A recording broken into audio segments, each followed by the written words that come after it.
Welcome, one and all, to the K.O.E Nation, folks, for a very special Saturday night poetry live stream, folks.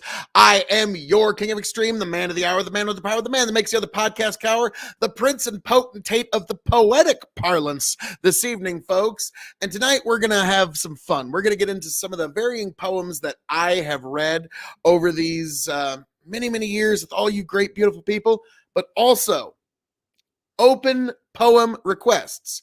If there's any poem you'd like me to read or one of your poems, let me know in the comments. I'll get it written down. I'll get it to the most beautiful backgrounds I can find. If you want me to read it now, I can do that too. But trust me, you're going to want me to, once you see the scenic scenes that I have set up for all you beautiful people, you will definitely want to get in on some of this poetic fun. So folks, you know what? Without further ado, let's get into it. Let's get into a poem. This one hit hard. This one hit hard. Gone From My Sight by Henry Van Dyke. Now, there will be times where one or two poems will run together throughout the night, but there's going to be times where I'm just going to let you kind of know what each poem means to me. This one was very special, and it hits hard for me because this one was in commemoration for the fact that last year I lost my aunt, uncle, and cousin in a plane crash. And so after that, it took me 5 takes to make this particular poem. And then this was the finished product. So folks, without further ado, this evening's poem stream is going to start with one of the better known poems out there, folks. It's one we've all heard. It's one we've all probably had to read at one time or another. And this one was dedicated to some people that were very special to me. Without further ado, Henry Van Dyke, Gone From My Sight. This is dedicated to the Lauber family. Gone From My Sight by Henry Van Dyke. I am standing upon the seashore, a ship at my side spreads her white sails in the moving breeze and starts for the ocean blue. She is an object of beauty and strength. I stand and watch her until, at length, she hangs like a speck of white cloud just where the sea and sky come to mingle with each other. Then someone at my side says, "There, she is gone." Gone where? Gone from my sight, that is all. She is just as large in mass, hull and spar, as she was when she left my side. And she is just as able to bear her load of living freight to her destined port.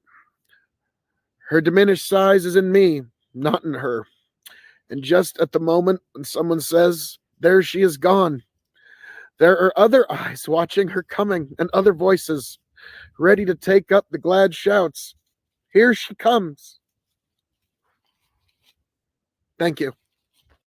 Yeah, that one. Oh goodness. There's going to be ads all over this because I don't know why. But yeah, so that's going to happen on occasion. But yeah, so that was, oh goodness. That was Henry Van Dyke, Gone From My Sight. And as you can see, I was quite emotional with that one.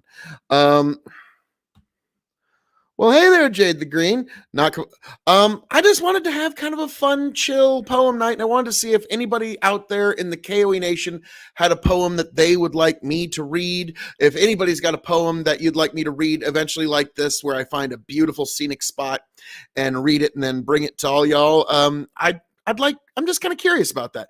And yeah, it's Saturday night. Let's kind of have fun and chill out a little bit. Got some emotional poems. And also this evening, I'm going to get into some brandy. I figure tonight's a good brandy night, so why not? But that's why poems. That's why. Now, the next one, since we're on the subject of loss, last year I also lost my brother, and it affected me, as you could probably imagine. It hit hard. And I don't know why exactly, but whenever I think of him, I think of this poem. And so, Jade the Green says you should consider being a reader for audiobooks too. Thank you. I've actually recorded 2 audiobooks thus far. I've recorded an audiobook of All Tomorrows by C.M. Koseman and also an audiobook for The Art of War by Sun Tzu. I'll drop some I'll drop some links to those in the chat while this next poem goes. This one is my favorite new poem, if you will, or it's new to me. Yes, I'll send you the links here very shortly. It's new to me, but like I said, it's what I think of whenever I think of my brother now. So without further ado, The Diserata by Max Irwin. Oh, no, whoopsies. And the haste. There we go. Go placidly amid the noise and the haste, and remember what peace there may be in silence. As far as possible, without surrender, be on good terms with all persons. Speak your truth quietly and clearly, and listen to others. Even to the dull and the ignorant, they too have their story. Avoid loud and aggressive persons. They are vexations to the spirit. If you compare yourself with others, you may become vain or bitter, for always there will be greater and lesser persons than yourself. Enjoy your achievements as well as your plans. Keep interested in your own career, however humble. It is a real possession in the changing fortunes of time. Exercise caution in your business affairs, for the world is full of trickery, but let this not blind you to what virtue there is. Many persons strive for high ideals, and everywhere life is full of heroism. Be yourself, especially do not feign affection. Neither be cynical about love, for in the face of all aridity and disenchantment, it is as perennial as the grass. Take kindly the counsel of the years, gracefully surrendering the things of youth. Nurture strength of spirit to shield you in sudden misfortune. But do not distress yourself with dark imaginings. Many fears are born of fatigue and loneliness. Beyond a wholesome discipline, be gentle with yourself. You are a child of the universe, no less than the trees and the stars. You have a right to be here. And whether or not it is clear to you, no doubt the universe is unfolding as it should. Therefore, be at peace with God, whatever you conceive him to be. And whatever your labors and aspirations, in the noisy confusion of life, keep peace in your soul. With all its sham, drudgery, and broken dreams, it's still a beautiful world. Be cheerful. Strive to be happy. The Diserata by Max Emron. Thank you. And that line, though it is unclear to you, no doubt the universe is unfolding as it should. I don't know why. What makes me think of that situation.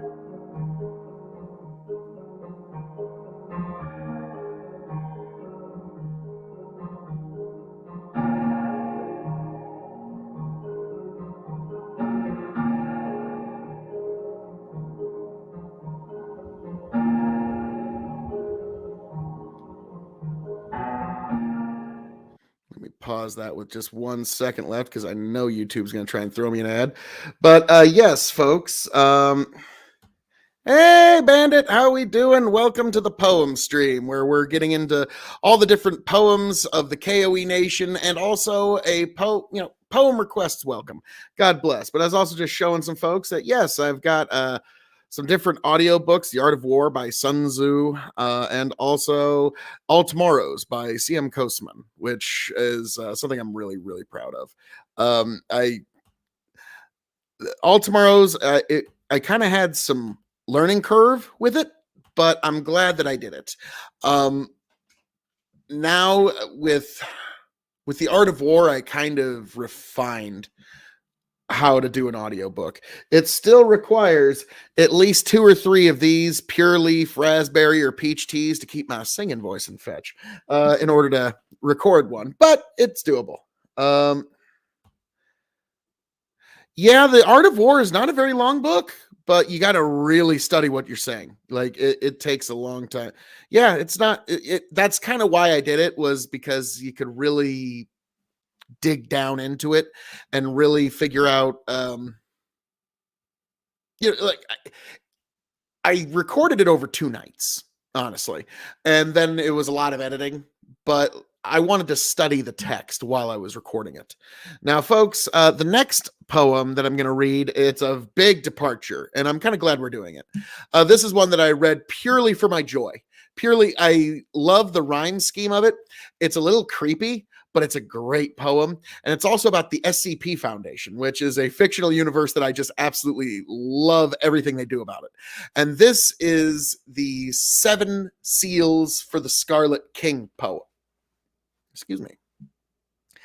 And I just love the imagery. And I tried to give my best villainous bad guy voice through it too. So if you think I've got a good voice for reading, wait till you hear how I try to pull off the villain. So this is, without further ado, one of like a poem I read just for my own sheer joy of it. And it's a little creepy, but I love the delivery and I love just every piece of its imagery. So folks, without further ado, the Scarlet King. 7 seals, 7 rings, 7 brides for the Scarlet King. They gather round the natal bed, the foolish and the wise. They fear the child yet to be born, whose voice shall rend the skies. The faithful watch the forest for the coming of the king. Their lanterns bright, they wait at night for the new world he shall bring. The dragon waits in shadows, his breath will scorch the land. The hero in the castle draws his sword and makes his stand. The princess in the tower is hidden far away, but nothing under heaven can keep the groom at bay. They gather round with leering smiles, the soulless and the dead. Though her soul unwinds, the cruelest minds will keep her in her bed. The potter told his prentice to prepare him 7 jars. 6 he made with grace and skill. The last his hands did mar. The cretin moon no more is howling, gone its morning black. In their dreams its face is prowling, come to take them back. The king is in his courting clothes, the brides are in their beds. The unborn princes wait in sleep to raise their eager heads. The hens were in the hen house, and 7 eggs did lay, till the fox crept in by dark of night, and stole the eggs away. 6 were broken by their bindings, 6 no more shall sing. Come the 7th full unwinding, and all the bells will ring. When the first had given birth, then all the birds did sing. Her screaming cries did shake the skies as she called out for her king. By doctor's blade a second bade a life into the world. Untimely hewn neither silent moon the king's red flag unfurled. His bride the third remained unheard, her cries for help ignored. She stopped her life with a surgeon's knife and gave it to our Lord. The 4th prepares a dagger and places it at her heart. The perfect cure cannot make pure what the king has set apart. The 5th one's crown was bearing down upon the fox's set. The den was sundered with a mighty thunder, and apocalypse begets. On the 6th day, the walls gave way, and the oceans turned to ash. Her birth gave work as the earth shook underneath the king's fell lash. The 7th bride will break the tides, the moon no more will shine. There comes a day not far away, she'll birth the death of time. So that is creepy. That is creepy. I know it is. Now, a couple of things I wanted to point out. So that's the first version of that poem. There's a second version of that poem with an addendum, where at first it's from the perspective of the seven brides of the Scarlet King, but then the addendum to it is from the perspective of one of the doctors that is having to keep this going. And so it's really dark. And also, I just wanted to point out that the footage that you're seeing is just footage that I took standing in my farmyard when a thunderstorm was coming in. So I literally just recorded on my phone, just stood there for 5 minutes, knew it's like, okay, this is good stuff, because I needed, yeah, like, for lack of a better term, stock footage to do stuff like this. And so all the footage you're going to see for all these poems is footage that I myself have gathered around the farm. And so this one, I'm not going to even have myself in the corner so you can fully enjoy the full thunderstorm while this poem goes. So the first part is going to be familiar to you, which, like, I love the poetry of the sixth and seventh bride. On the sixth day, the walls gave way and the oceans turned to ash. I mean, it just beautiful imagery. So much imagery is condensed in those few words there. It's Shakespearean. Like, when I always say that you have to study Shakespeare in the context of his language, because he could put so much into so little. And the best example of that is to be or not to be. That is the question. And we actually do have some poems by Shakespeare that are going to be coming in a little later. So don't you worry about that. The good old Bill Shakespeare is going to get his just due and his proper day in court. But without further ado, here is the second version of that poem with the addendum from one of the tormenting doctors. So this is a fascinating one. Now I'm going to remove myself from the picture so you can enjoy the full thunderstorm as well. 7 seals, 7 rings, 7 bribes for the Scarlet King. They gather round the natal bed, the foolish and the wise. They fear the child yet to be born, whose voice shall rend the skies. The faithful watch the forest for the coming of the king. Their lanterns bright, they wait at night for the new world he shall bring. The dragon waits in shadows, his breath will scorch the land. The hero in the castle draws his sword and makes his stand. The princess in the tower is hidden far away, but nothing under heaven can keep the groom at bay. They gather round with leering smiles, the soulless and the dead. Though her soul unwinds, the cruelest minds will keep her in her bed. The potter told his prentice to prepare him 7 jars. 6 he made with grace and skill. The last his hands did mar. The cretin moon no more is howling, gone its morning black. In their dreams its face is prowling, come to take them back. The king is in his courting clothes, the brides are in their beds. The unborn princes wait in sleep to raise their eager heads.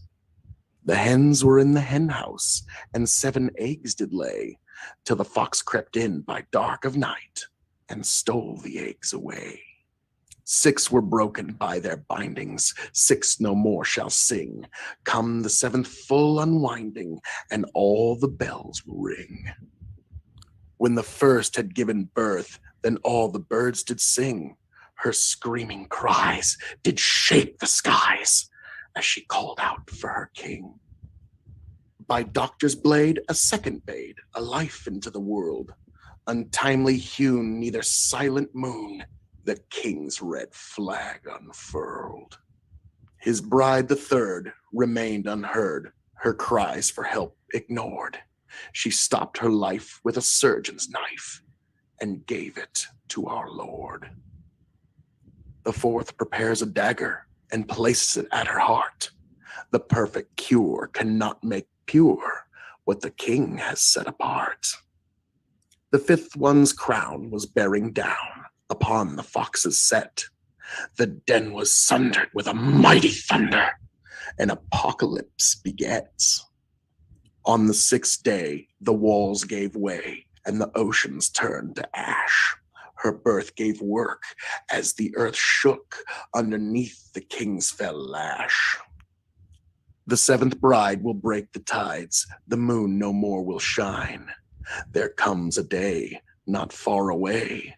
She'll birth the death of time. The doctor never tells his God which one he really seeks. Instead, he hides himself away, and quietly he weeps.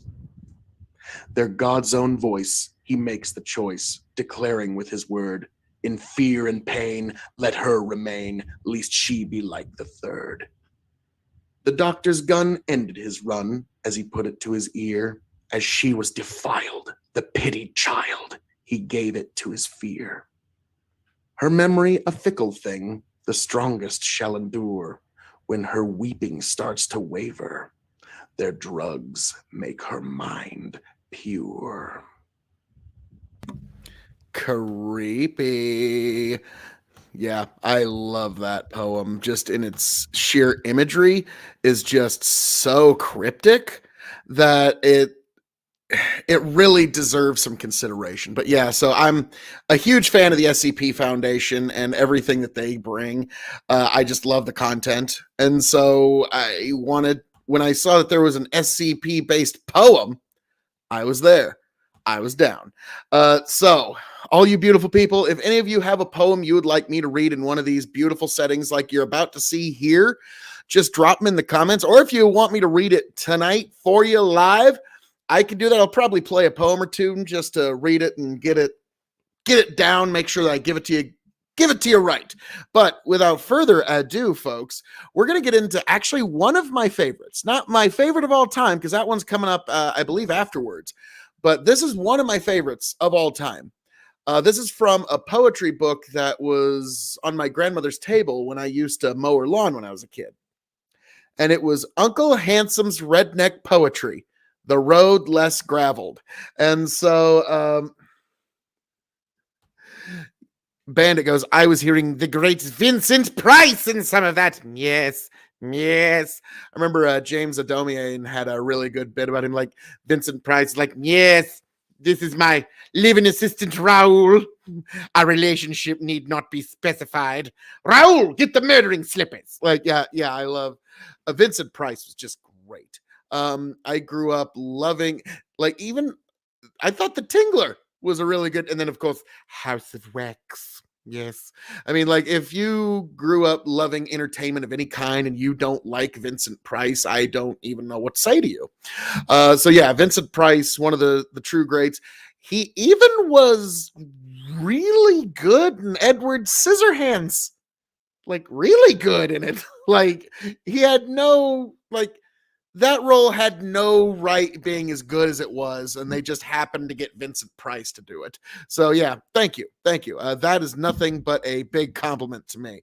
But now, without further ado, one of my favorite poems of all time from my grandmother's poetry book. Like, whenever I'd go in when I was reading her lawn to get a glass of water, this and a couple other poetry books and a couple other interesting things were always sitting on her kitchen table. And so when I just kind of flip it through it and like, that's kind of funny. And I kind of chuckle about it when I was on the mower finishing mowing her lawn. And so I'll never forget this. And so this one is Uncle Handsome's Redneck Poetry, The Road Less Graveled. And yes, all this intro footage, I found them all. I've got it all off my fields. And I got to stand in a rainbow in one of them. Oh, this is my old poetry intro.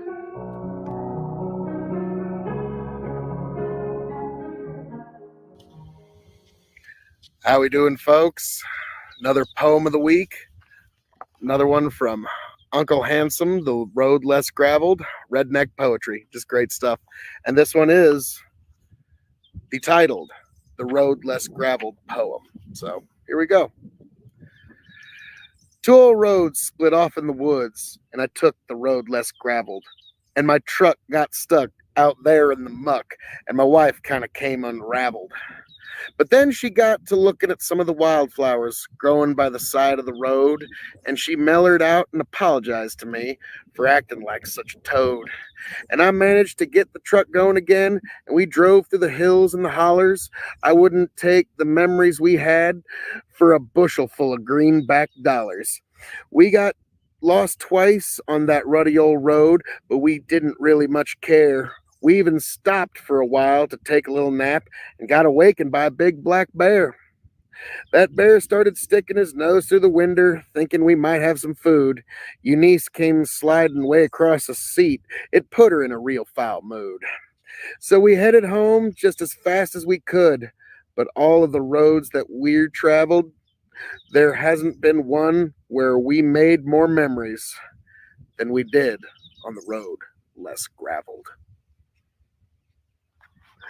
So, folks, that was the poem of the week, Uncle Handsome's Redneck Poetry. The road less graveled. If you got a poem you'd like me to read, or if you'd like me to read your poem, just let me know in the comments. Just get a hold of us, get a hold of me in any way you can, and I'd be more than happy to read your poems. But yes, folks, this was The Road Less Graveled. Good nature shot. Got to get that in there. Just nice road, less graveled, if you will. And a center drive pivot, irrigating.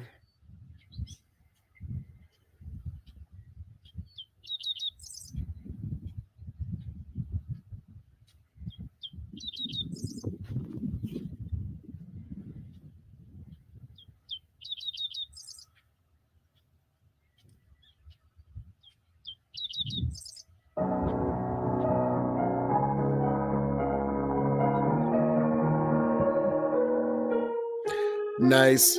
Now, let's see. The next poem, folks, is a real short one. Man, I'm excited. God almighty, they just won't let you get around these ads no matter what you do. You just can't get around them. Like, I figured maybe I can cheat it, but nope. Try to do a Dewey cheat him and how. But God almighty. So, folks, that is one of my favorites, Uncle Handsome's Redneck Poetry. This one was one that I learned from my high school English teacher.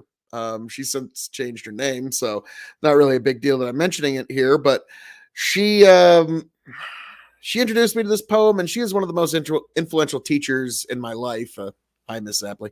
Like I said, she's changed her name, but she did just this one simple act for me, which just changed everything. When we were doing the Animal Farm assignment in our English class, where we were reading the book Animal Farm, I read the entire book in one night because when I set myself to something that I like, I'll just read the entire book. And I read it all in one night, and I told her this the next day. She just going, oh God, okay, Phil. She gives me 1984 by George Orwell, because she knew if she didn't give me something like that, I would start to try and be a joker, and I'd start making fun of the material and like trying to get like everybody on, like, she knew I would make it a thing just because it would make me laugh. And so she gave me this 1984 by George Orwell, and blew my mind, changed every perspective I ever had in this life. And so for that, thank you, Mrs. Apley. And so this was a very short poem by one William Carlos Williams about a red wheelbarrow and chickens. And when I had chickens a couple years ago, I figured it was appropriate. So without further ado, we've got the red wheelbarrow.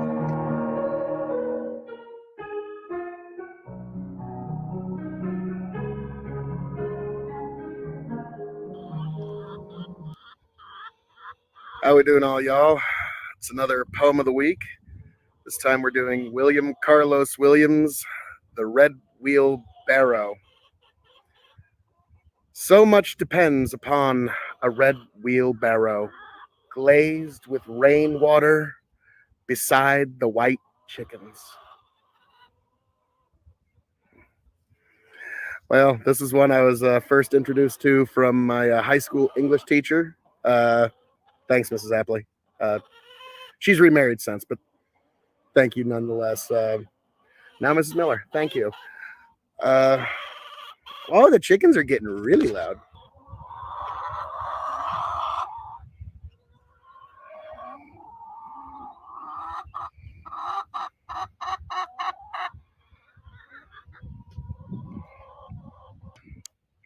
Well, they're not exactly white chickens, but I thought this was pretty good. So let us know, folks. Come on, let me know if there's any kind of poetry you'd like me to read. If you'd like me to read your poem, whatever you like. I just love good poetry. But yes, this one I was first introduced to in high school, and I thought now's the perfect time. But yeah, if there's some poem that stood out to you from your life, let me know. And that has been this poem of the week, William Carlos Williams, The Red Wheelbarrow.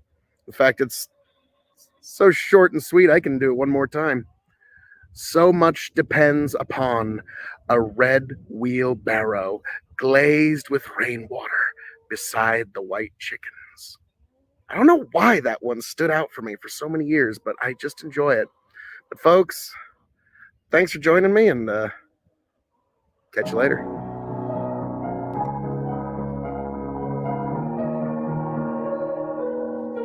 And there you go on that one, folks. The poetry. Let's see. Yeah, oopsie, my bad. Sorry. Um, oh, hey there, Tiberius. How we doing? I'm being invited to chat religion on an open panel. Well, you know what? I tell you what, folks. I'm going to play a couple of poems for you. I'm going to check out this panel and such, and then I'm going to come back and ask the KOE Nation's opinion on all of this.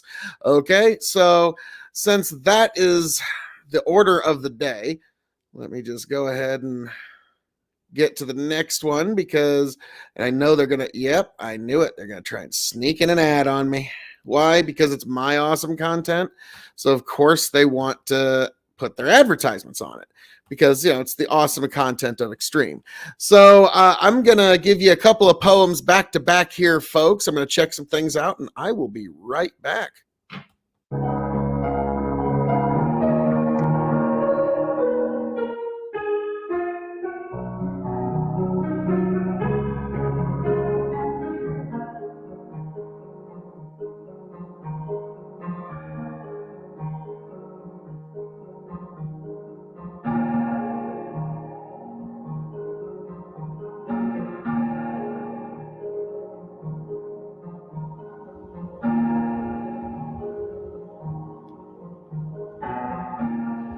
How we doing there, folks? It's another poem of the week.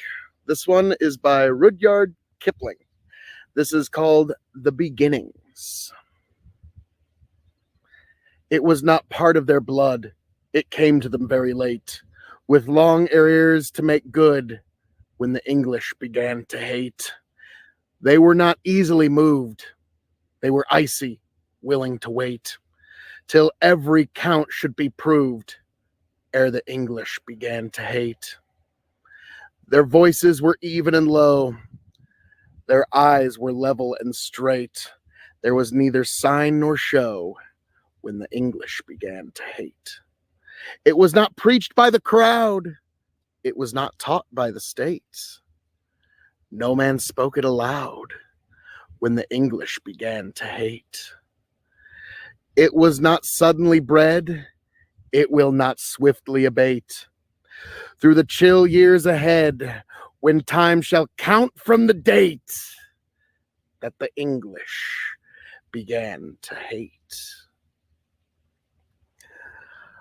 So there you go, folks. That is the poem of the week by one Mr. Kipling, The Beginnings. So, folks, if there's some poem you'd like me to read, if you'd like me to read your poem, please just let me know in the comments, and I'd be more than happy to. I love the beautiful imagery of great poetry. So, folks, thank you for being here, and I will catch you later. And that was this poem of the week.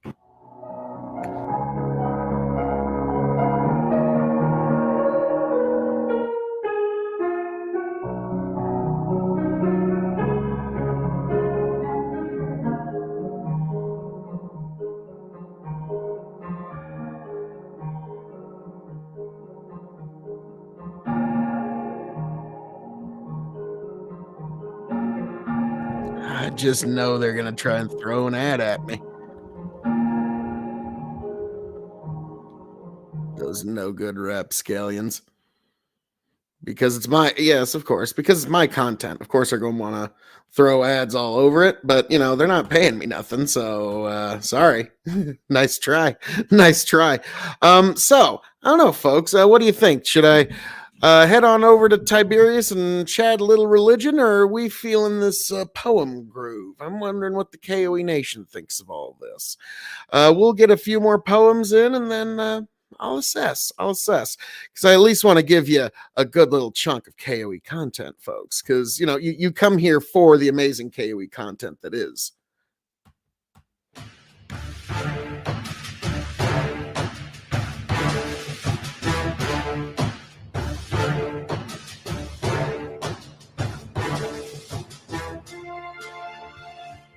Welcome, one and all, to another poetry reading here at the KOE Nation. This one is a very special one. This is a short poem written by my father. So I thought, what more appropriate on Poetry Wednesday than that? And considering everything that's going on in the family, it seems too apropos. This one is called Insurmountable Odds. We will get through it. We'd better get to it. Now let's do it. Done it. BAL. Thanks, Dad.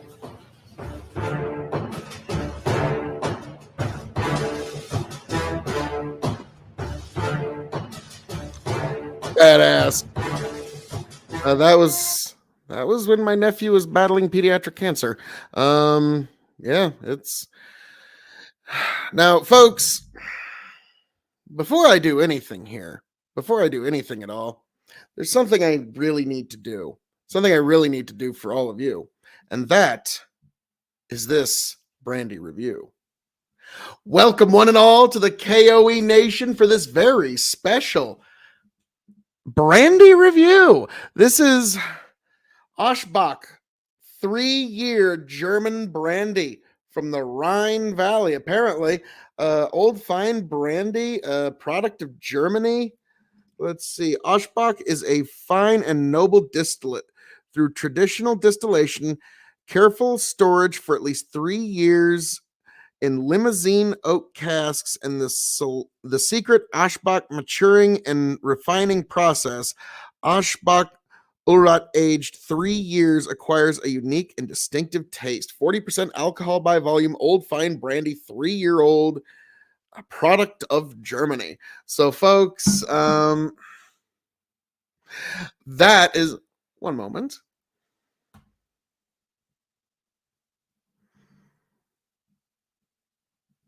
Bandit, my 50-50 issues with it earlier was a bunch of atheists agreeing with each other about why religion one of those. All right. Well, you know what? I'm gonna stick with this for just a little bit, because I'm having fun here. But I might go swing by there a little later. We'll see. But yes, so folks, a 3-year-old German brandy. I had never even heard of such a thing. I just saw it and figured it was $40. I wanted to try it for you, beautiful folk. And as y'all know, I'm a bit of a cognac snob, and cognac is right next door in France. So, ooh, we're off to a fine start.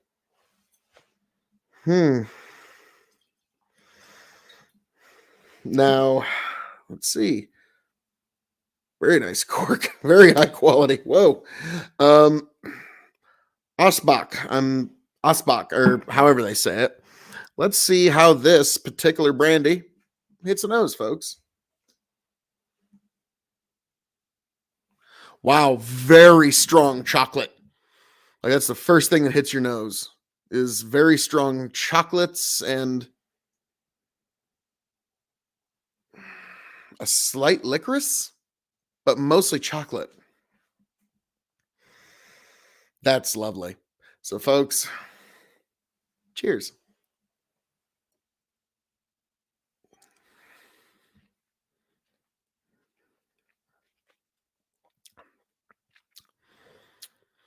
The slightest mint, but the chocolate is still there. The amount of chocolate you get on the nose is the amount of chocolate you get on the palate, but there's a slight mint there too, which is quite delightful. Oh, this is delightful.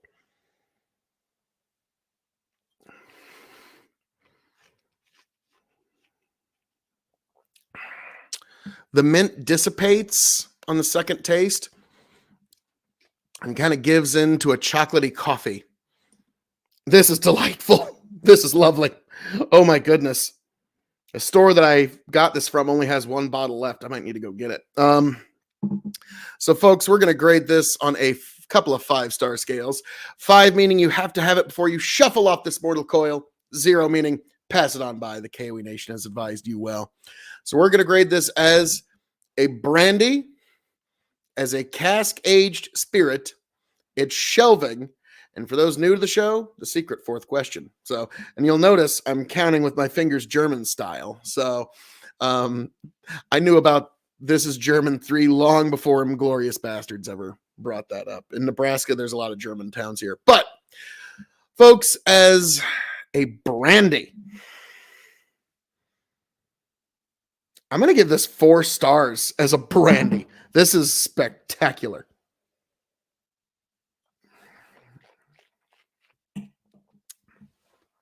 This has no right being as good as it is for as low as its age statement. With each taste, the flavor gets less sweet and more earthy, and it's a lot more coffee. And that is just delightful. I could just see making about any brandy cocktail with this particular brandy. So 4 stars. As a cask-aged spirit, 3 years, it's done a lot, but I'm going to be honest with you. I'm going to give it 3 stars as a cask aged because it's young, but I would love to see what a 5, 6, 8, 10 year of this particular brandy offering could do. So 3 stars, quite good. Now, in terms of its shelving, this is middle shelf.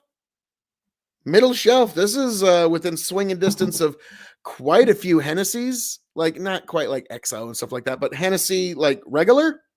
This is within striking distance. So I would definitely recommend if you like any kind of Hennessy, Courvoisier, any of that, this would be right up your alley. Now, the secret 4th question is when this bottle runs empty, will I seek another one? I think we've already established that I'm going to probably be looking into this particular distillery. Like it's kind of like Palpatine. Well, we'll be looking into your future with great interest. So, folks, as I'm known to say around here, all that being said, thank you for joining me for that little review. All right. Let's see. Bandit, I'm at a loss. What brandy would I be familiar with? Cognacs like Hennessy, Courvoisier, even like there's some pretty inexpensive brandies that you can even find at Walmart, but I just felt like getting into brandy. It's usually a before dinner drink, but I figured why not. Hey, Yanked Up Podcast. How we doing this evening, Yank? I'm just having a good old time here, just talking poetry and reviewing a brandy or two this evening because I'm having fun. Been invited to some other shows, but I think I'm going to stream here for just a little while longer yet. Then I might go check out some other folk, but I don't know. But God bless. And anybody within the sound of my voice, you better go check out Yank. But with all that being said, this is another old poem, way older. Like it's got the old intro even.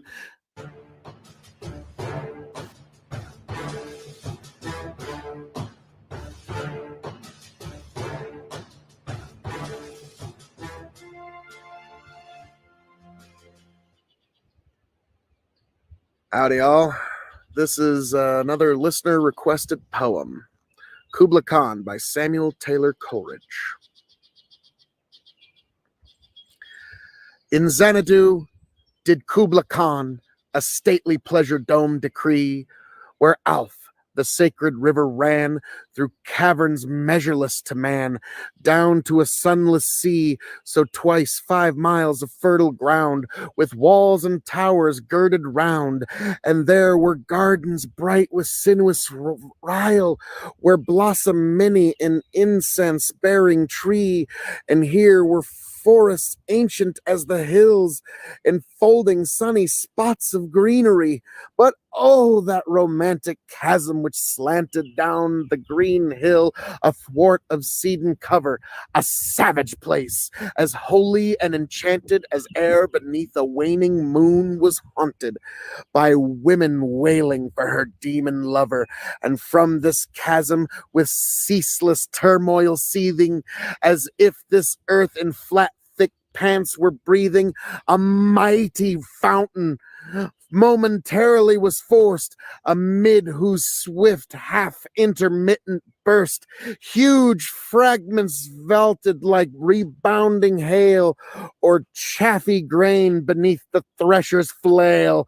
And mid these dancing rocks at once and ever, I flung up momentarily the sacred river, 5 miles meandering with a mazy motion, through wood and dale and sacred river ran, that reached the caverns measureless to man, and sank in the tumult of a lifeless ocean.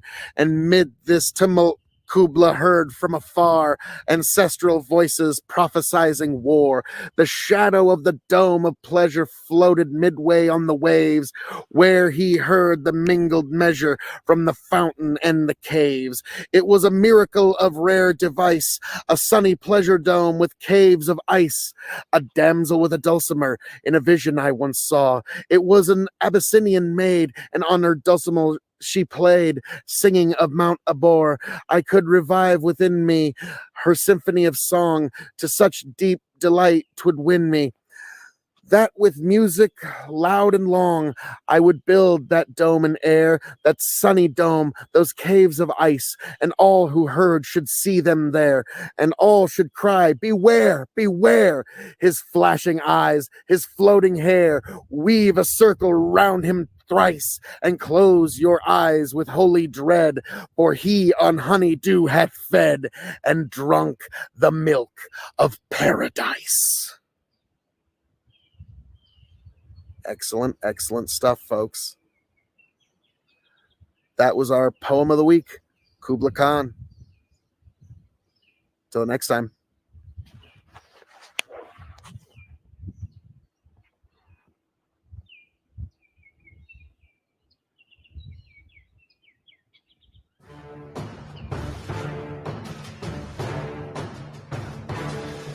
Now let's see how much of an ad they want to give on my channel, because they know that advertising on K.O.E Nation is the most profitable proposition in God's creation. Yep, they know it. They're trying to throw an ad. Nice try for some game that doesn't exist. Okay, this was actually a listener requested poem. Some Questions You May Ask by Mary Oliver, folks. So this one, this is the first, I think this is one of the first listener requested poems I ever got. Now, Justin asks, do you have a poem how good Biden's doing? No writer is capable of doing that. Yanked Up Podcast, as a president not hiding documents, LMAO. I know. Brandy's also called eau de vie, meaning water of life. Nice. Now this is a requested poem, Some Questions You May Ask by Mary Oliver. A lot of old school intros and outros here.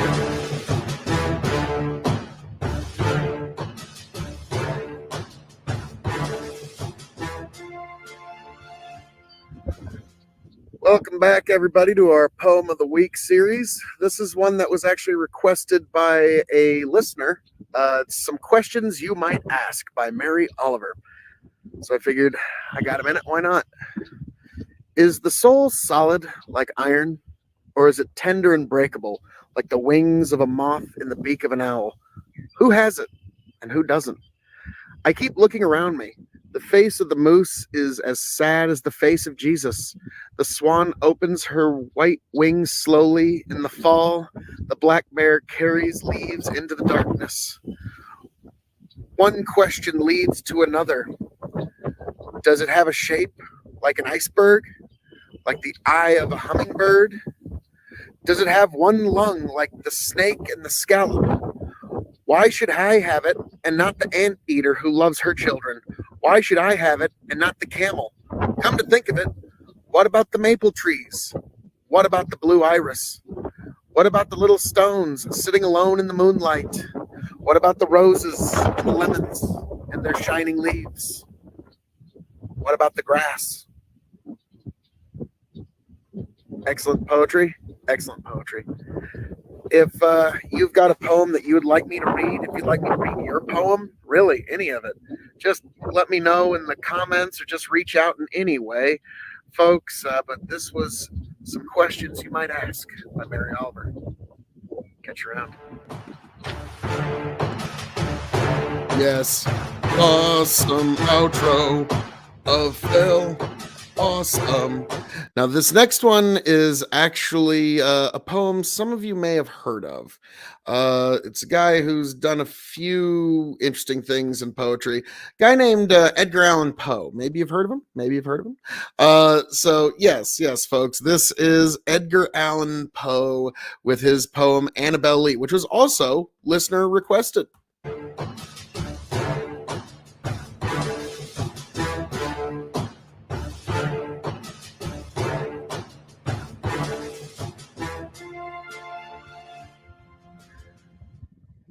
How we doing, all y'all? This is another listener requested poem, Annabel Lee by Edgar Allan Poe. It was many and many a year ago, in the kingdom by the sea, that a maiden there lived whom you may know by the name of Annabel Lee. And this maiden she lived with no other thought than to love and be loved by me. I was a child and she was a child in this kingdom by the sea. But we loved with a love that was more than love, I and my Annabel Lee, with a love that the winged sefs of heaven coveted her and me. And this was the reason that long ago, in this kingdom by the sea, a wind blew out of a cloud, chilling my beautiful Annabel Lee, so that her high-born kinsman came and bore her away from me, to shut her up in a sepulchre in the kingdom by the sea. The angels, not half so happy in heaven, went envying her and me. Yes, that was the reason, as all men know, in this kingdom by the sea. The wind came out of the clouds by night, chilling and killing my Annabel Lee. But our love, it was stronger by far than the love of those who were older than we, of many fair wiser than we, and neither the angels in heaven above nor the demons down under the sea can ever dissever my soul from the soul of the beautiful Annabel Lee. For the moon never beams without bringing me dreams of the beautiful Annabel Lee, and the stars never rise but I feel the bright eyes of the beautiful Annabel Lee. And so all the night tide I laid down by the side of my darling, my life and my bride, in the sepulchre of there by the sea, in her tomb by the sounding sea. Edgar Allan Poe. Excellent, excellent stuff, folks. Another beautiful poem of the week. Let me know if there's one you'd like to hear. I'd love to read it, folks.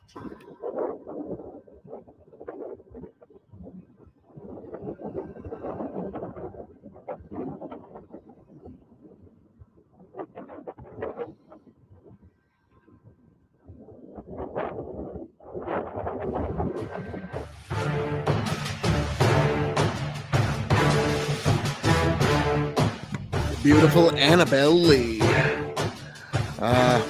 He had a way with words, didn't he?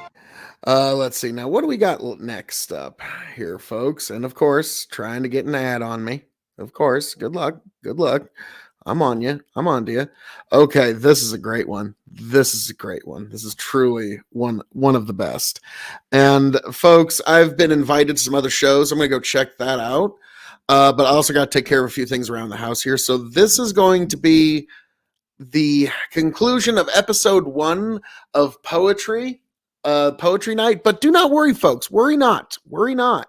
I'm going to be coming back on the air in about 10-15 minutes to be on Tiberius's show talking about religion. I have been invited. I've got an open slot, so I'm going to go hit that. So, folks, as I'm known to say around here, all that being said, thank you for joining us here at the K.O.E Nation for this Poetry Night stream. But folks, we're just getting started. We will be back on the air in a short 10-15 minutes to go on and see what's going on out in this wide, wide world. But thank you for being here. Thank you for joining us. Be sure to like, share, subscribe to K.O.E Nation on YouTube, K.O.E Nation on TikTok, K.O.E Nation on Twitch. And folks, I'm going to leave you with On Being a Poet by Uncle Handsome and his redneck poetry.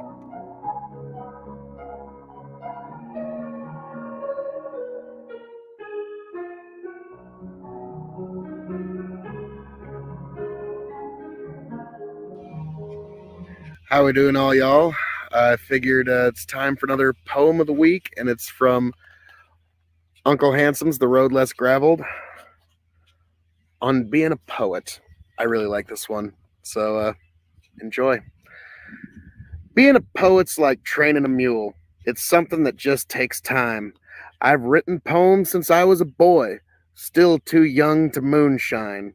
Some folks think I'm different, but that's all right with me. A man's got to do what a man's got to do. He's got to be what he's got to be.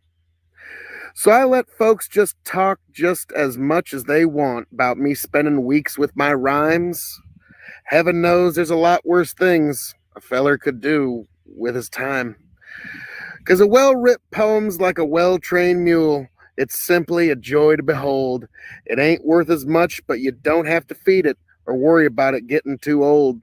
And you don't have to worry about it breaking a leg or falling off in your well or jumping your fence or catching the colic or getting too pretty to sell. Uncle Handsome, The Road Less Graveled, redneck poetry. I love this stuff. Folks, be sure to let me know if there's some poem you'd like me to read, or if you'd like me to read your poem, whatever. I just love beautiful poetry. And if you got one that you'd love me to read or you'd want me to read, I will find a beautiful place to do it. But folks, this has been our poem of the week on being a poet. Your thoughts, poet?